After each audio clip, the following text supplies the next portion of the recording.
whatever reason, you want to quit caffeine, but ideally without the withdrawals, the headaches, the irritability, and the weight gain of increased appetite. Quitting caffeine can be painful, tiring, and quite difficult. And there are all kinds of different options and routes to take, the most famous being quitting cold turkey or having your intake every day until you get to virtually zero for a long period of time. Those work, but they're not the easy way. So in this video, I will share how you can quit caffeine and minimize the side effects and consequences as you quit.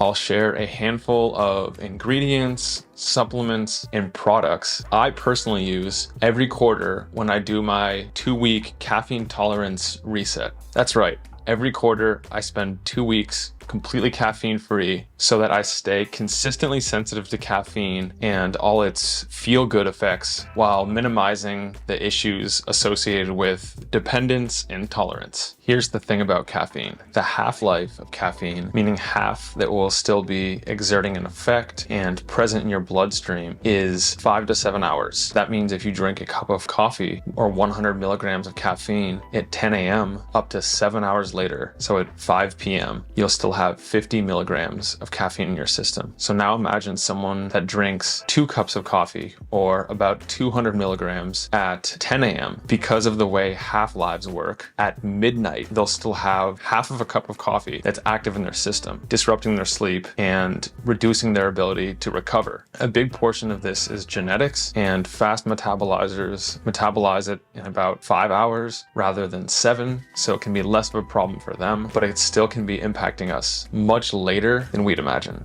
Dr. Daniel Amen is an expert that has imaged tens or hundreds of thousands of brains. And here's what he said about coffee. If I was an evil ruler and wanted to increase mental illness in America, I'd have everybody start their days with caffeine and end them with alcohol. Artificially going up and then going back down is bad for brain health. First of all, what are the issues with caffeine in the first place? Well, there are a lot. The first is that we quickly build tolerance and dependence on it, and pretty soon we just need a cup of coffee or 3 just to return to baseline. But then outside, after we consume it, say 2 half-lives later in the mid-afternoon, for example, then we dip below baseline and we stay there until we consume it again. So eventually it loses its beneficial effects and we require it just to get by. Coffee can also cause cardiovascular strain. It can elevate heart rate and blood pressure by activating the sympathetic nervous system. It can lead to some GI upset, some digestive problems that'll have you running to the bathroom or struggling to assimilate the nutrients in your food, or some queasiness and nausea in higher doses. Coffee can disrupt sleep, especially among those genetically predisposed to metabolize caffeine slowly, or when consumed late in the evening, or even when just consumed in the late afternoon or early evening. Coffee is a diuretic. It leads to increased fluid excretion, and when that happens, we become dehydrated. Coffee farming often relies on heavy amounts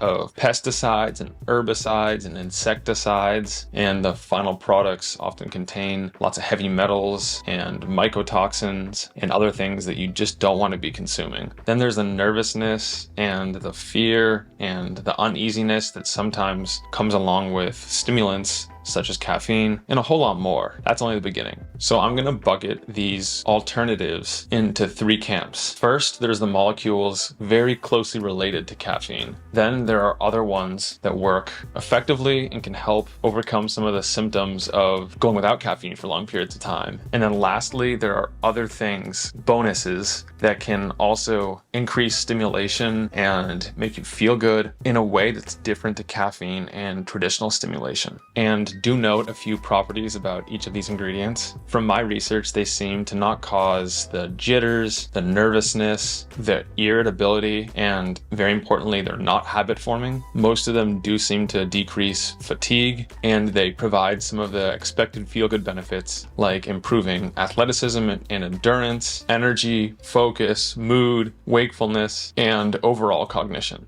Do note that any of these ergogenic aids, these physical and mental performance performance boosters could be banned by professional sporting agencies at any time, so do your own diligence here and just use these as a list to research yourself. All right, with that out of the way, let's dig in. Up first is an ingredient called Paraxanthine. I happen to have a drink in front of me that is a caffeine-free energy drink that only contains Paraxanthine. There are three main metabolites of caffeine. When you break down caffeine, paraxanthine is about what 80% of caffeine metabolizes into, and paraxanthine is responsible for virtually all of the feel-good effects and none of the side effects, none of the consequences of caffeine consumption. It also, importantly, is non-habit forming, so there's no issues if you just decide to randomly stop taking it. That's why it's probably my favorite alternative to caffeine that still feels great and powerful without causing dependence. I will have more information on paraxanthine in the description below. Since it is currently a patented ingredient, it's a bit more expensive, but this energy drink, for example, is no more expensive than your average energy drink, and it has only clean ingredients inside it. Up next is an ingredient called Teacrine. Teacrine is a patented version of what's called Theacrine. And Theacrine is a molecular cousin of caffeine, naturally found in a fruit that I cannot pronounce, as well as kucha leaf tea and a few other natural sources. It too is non-habit forming and is fairly cheap in comparison to the others. It also does not have the crash or the jitters associated with caffeine. So it's an ingredient that I like to have on hand, and it makes cutting out caffeine much easier. Last up in the caffeine family is an ingredient called Methylliberine, and the patented version of that is called Dynamine. It too is found in kucha leaf tea and is structurally similar to caffeine. It's a bit more expensive, but it's great for mood, performance, focus, energy, athleticism, and many of the same things that people turn to caffeine for. Outside of the methylxanthines, the family of caffeine-related molecules, we have other performance-enhancing drinks, one of which is exogenous ketones. And this right here is a ketone ester. They are moderately to expensively priced, and they're produced by the body as an alternative fuel source, primarily when glucose is unavailable. They provide a hit of quick, clean, and long-lasting energy. They suppress appetite, they can help protect the brain, and they can even lessen some of the symptoms of going without caffeine. If you use a wearable like the Oura Ring, the Whoop, the BioStrap, the Garmin smartwatch, you can see how ketones, esters particularly, but also salts, actually improve a bunch of different parameters of rest and recovery. Then we have an ingredient called 9-MeBC, and this is an alkaloid found in ayahuasca, of all things. And it helps restore the dopamine system back to its original state and makes coming off caffeine or other stimulants easier. There's less research on it, so I can't recommend it, but it's worth looking into. And it does have one side effect to note, and that is that it increases your sensitivity to sunlight, so tread carefully. It's fairly hard to find and a bit more expensive than some of the others, but it is also a bit of a nootropic in its own right. It's not my favorite because this final ingredient seems to have better, more restorative effects for me and is also in its own class of ingredient. That final ingredient in this category is called Bromantane, and it is a synthetic adaptogen known as an actoprotectant, first synthesized by the Russians, and I believe it got their Olympic athletic team banned because it is a potent physical performance enhancer. It is banned by WADA, and it is phenomenal for increasing drive and motivation and physical energy, but it doesn't necessarily feel like a stimulant. Yet because of the mechanism and the way it works on an enzyme called tyrosine dehydroxylase, it protects the brain's dopamine system and helps restore it also. It's actually one of my favorite nootropic discoveries of 2020, 2021, and really makes kicking caffeine and other stimulants a breeze. Again, just something to look into. Now we have a few bonus ingredients that aren't strong stimulants like caffeine or the alternatives we just mentioned, but they can also give you nootropic benefits and make kicking the habit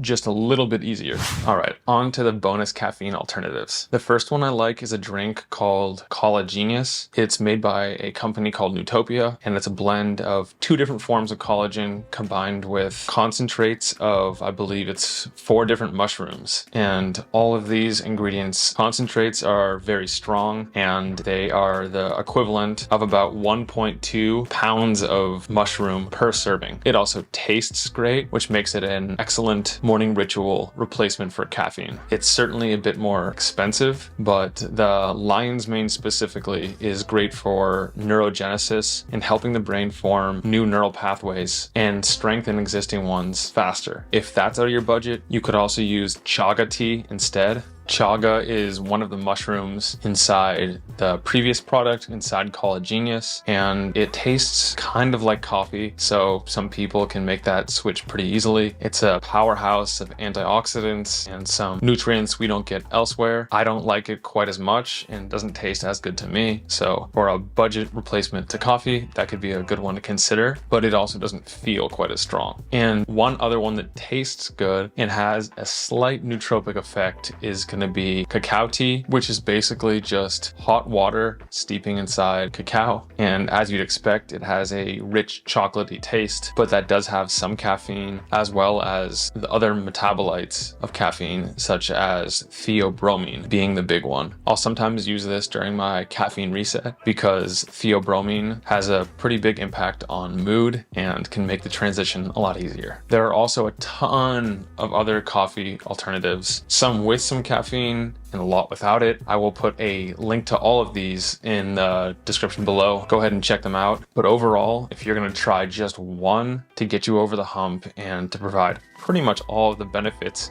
without the drawbacks of caffeine, you'll want to check out Paraxanthine. But there are some brilliant people in this community, and I'm sure there are lots of caffeine alternatives that I left out of this. So let me know if you've used any that I forgot in the comments below, and we'll turn this into a discussion. And everything I mentioned here will be in the description. Check out that blog post because I update it as soon as I found new alternatives, and I link to the research, and you can find the latest discount codes I get there as well. Until next time, be an outlier.